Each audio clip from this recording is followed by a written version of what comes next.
Here's a storyline that quietly crept into this fight week and now has everyone talking. Alexander Volkanovski is in Washington, D.C. He wasn't scheduled to fight, he wasn't brought in as a backup, he just showed up. And now he's putting the word out that if something goes sideways before fight night, he is ready to go. Volk shared a video of himself outside the White House and left one line hanging in the air.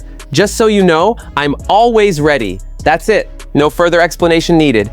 Just so you know, I'm always ready. Now for context, there are two lightweight fights on the UFC Freedom 250 card. Mauricio Ruffi takes on Michael Chandler in an earlier bout, while Ilia Topuria and Justin Gaethje unify the lightweight title in the main event. The original plan was for Arman Tsarukyan to serve as the backup, but he's competing in the RAF wrestling tournament the same weekend, which makes Ruffi the de facto emergency replacement until Volkanovski showed up. Adding an interesting layer to all of this, Volk ran into Ilia Topuria in a hotel lobby this week. The two-time featherweight champ and the man who took his title in 2024 crossed paths, and according to reports, they agreed to link up after fight week to shoot some content together. That's a wild dynamic. Former champion, the guy who beat him, and a potential emergency fight week involvement, all in the same building. It's also worth remembering that Volkanovski has done this before. He stepped in on 10 days' notice at UFC 294 to challenge Islam Makhachev for the lightweight title. It didn't go his way. Makhachev stopped him early with a vicious knockout, but the willingness to take that risk on short notice says everything about the man's mentality. Will he end up fighting this weekend? Probably not. But the fact that he's there, he's fit, and he's publicly saying he's ready, that alone makes UFC Freedom 250 feel even bigger than it already was. Sean Strickland is banned from UFC Freedom 250. He knows it. Dana knows it. Everyone knows it. But if you thought that was going to stop Strickland from showing up to Washington the 600th, you clearly don't know Sean Strickland. Friday night at the Lincoln Memorial, the press conference was already running over an hour late because of bad weather. Things didn't kick off until around 9:15 p.m. Eastern. The whole event was already chaotic, and then Strickland decided to make it worse. His plan? Show up disguised among the fans, hood on, head down, stay anonymous. It almost worked, until security spotted him and told him to take the hood off. Strickland argued. He reasoned with them, said taking it off was a bad idea. They didn't care. Off came the hood. What happened next was pure pandemonium. Fans recognized him instantly and the crowd surged. In a video posted to social media, Strickland could be heard saying, "You guys, the boys in blue just saved my life. We're out there doing the right things. We almost died."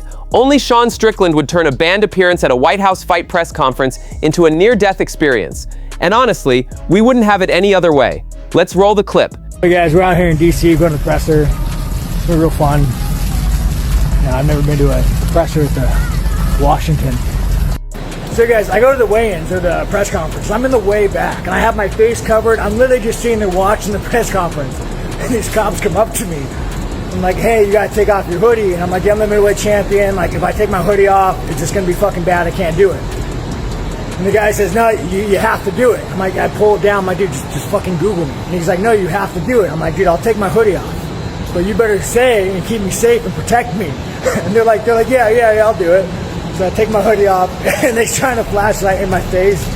And all of a sudden the crowd forms and these cops just take the fuck off. Now, if Strickland's chaos outside the venue wasn't enough, things got interesting on the stage itself. Because one name you probably weren't expecting to hear at a UFC Freedom 250 presser, Josh Hokit.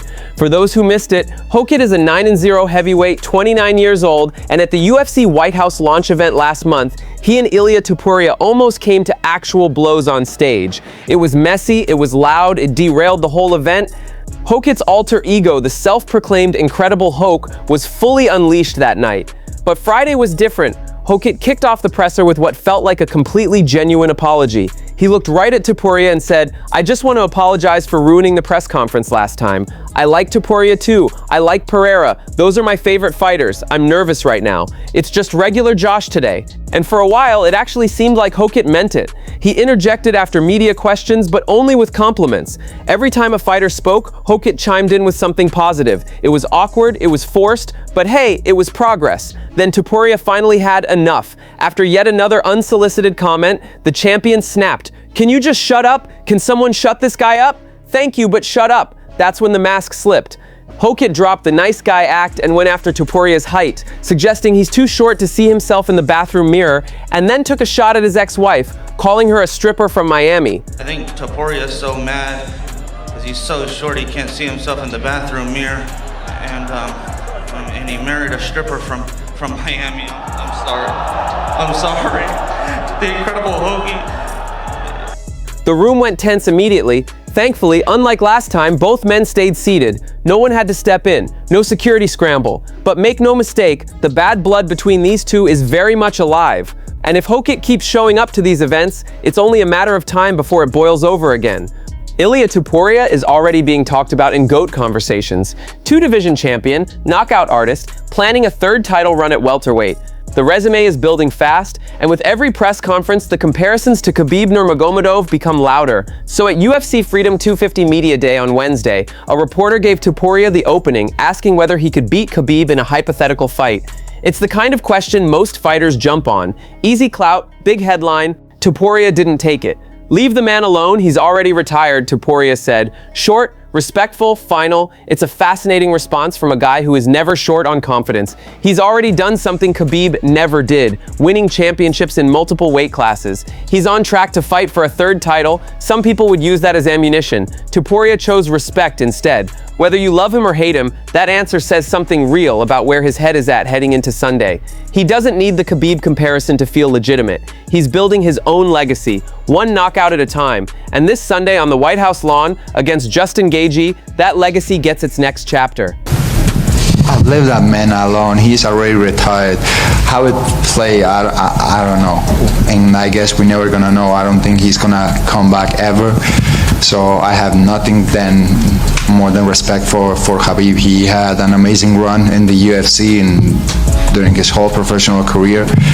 So right now I think it's not worth it to talk about him. CHIMAEV is back, but this time, it's not inside a UFC octagon. The Wolf is stepping onto the mats of real American freestyle, and the MMA world is watching closely. On the other side of the mat stands DANIS, a man who has built a career out of controversy. From the infamous brawl with Khabib Nurmagomedov's team at UFC 229 to his chaotic boxing match with Logan Paul, DANIS has never been a stranger to drama. And at RAF 10, he's already expecting more of the same. DANIS already has one RAF match under his belt, a debut loss against Colby Covington back in March. He survived that one without any incidents, but facing CHIMAEV, that's a completely different equation. DANIS himself admitted he simply doesn't know what to expect, and that unpredictability, that's exactly what makes this matchup must-watch content. Even the press conference was a ticking time bomb, and both men somehow kept it together. But once they step on those mats on Saturday night, all bets are off. Punches, kicks, submissions, DANIS is preparing for all of it. In RAF, the rule set blurs lines, and with CHIMAEV involved, anything can happen. That's it from MMA Time. Thanks for watching. Don't forget to leave a like and subscribe for daily MMA updates.